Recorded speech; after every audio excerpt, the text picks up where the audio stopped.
ప్రభువైన యేసుక్రీస్తు నామములో ఈ ఉదయకాల సమయంలో అందరికీ కూడా శుభవందనములు తెలియపరుస్తూ ఉన్నా.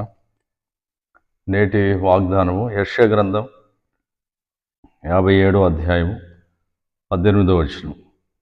నేను వారి ప్రవర్తనను చూచితిని, వారిని స్వస్థపరచుదును, వారిని నడిపింతును, వారిలో దిక్కించు వారిని ఓదార్చుదును.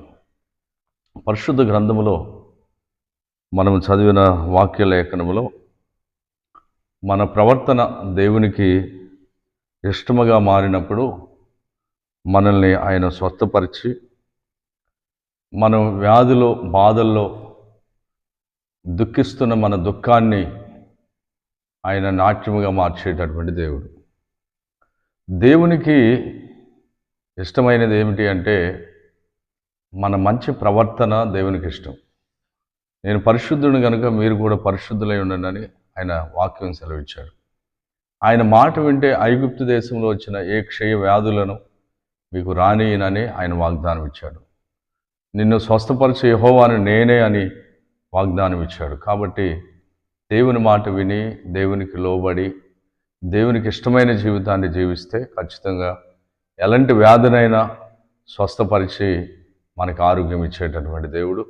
ఈ ఉదయకాల సమయంలో ఏ వ్యాధితో, ఏ బలహీనతతో, ఏ అనారోగ్యంతో నువ్వు బాధపడుతున్నావో వాటన్నిటి నుండి ఆయన విడిపించి స్వస్థత ఇచ్చేవాడు.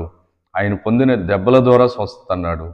కాబట్టి ఉదయకాల సమయంలో ఆయన పొందిన దెబ్బల ద్వారా మనకు ఆయన స్వస్థతనిచ్చే దేవుడు. ప్రార్థన చేసుకుందాం. పరిశుద్ధుడు, ప్రేమ నమ్మకం కలిగిన మా యేసు రాజ్యానికి వందనములు చెల్లిస్తున్నాం. నిజమైన ఆయన మా ప్రవర్తనను చూసి మీరు మమ్మల్ని స్వస్థపరిచేటటువంటి దేవుడు అయినందుకు స్తుతిస్తున్నాం.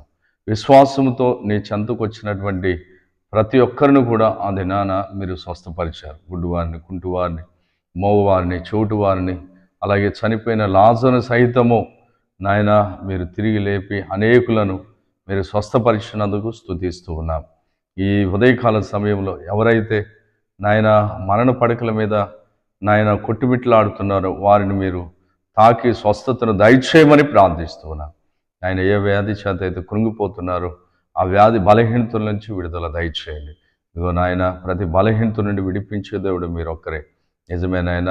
ఇదిగో ప్రభా, చేతబలి చేతను, దురాత్మ శక్తుల చేతను, అపిత్రాత్మ శక్తుల చేతను, చిల్లంగిరి తనము ద్వారాను, దైవ శక్తుల ద్వారా పీడింపబడుతున్న వారికి తండ్రి, కుమార, పరిశుద్ధాత్మనామములో విడుదల కలుగునుగాకని ఆజ్ఞాపిస్తూ నాయన. గుండె సమస్యతో బాధపడుతున్న వారికి స్వస్థత దయచేయండి. మోకాళ్ళ నొప్పితో బాధపడుతున్న వారికి స్వస్థత దయచేయండి. కిడ్నీ సమస్యతో బాధపడుతున్న వారికి స్వస్థత దయచేయండి. క్యాన్సర్తో బాధపడుతున్న వారికి స్వస్థత దయచేయండి. బ్రెయిన్ క్యాన్సర్తో బాధపడుతున్న వారికి స్వస్థతను దయచేయండి.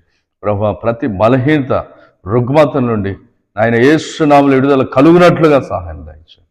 మీరే నాయన వారి దుఃఖాన్ని చూసి స్వస్థతనిచ్చి ఆరోగ్యాన్నిచ్చి నాయన మా రక్షకుడైన ప్రభువు మాకు స్వస్థతనిచ్చాడని వాళ్ళు సాక్ష్యం చెప్పడానికి కృప చూపమని యేసుక్రీస్తు శ్రేష్టమైన నామములో అడిగినవి పొందుకుని ఉన్నాం పరమ తండ్రి. ఆమేన్, ఆమేన్. అందరికి వందనాలు. ప్రభువు మిమ్మల్ని దీవించునుగాక. ఆమేన్.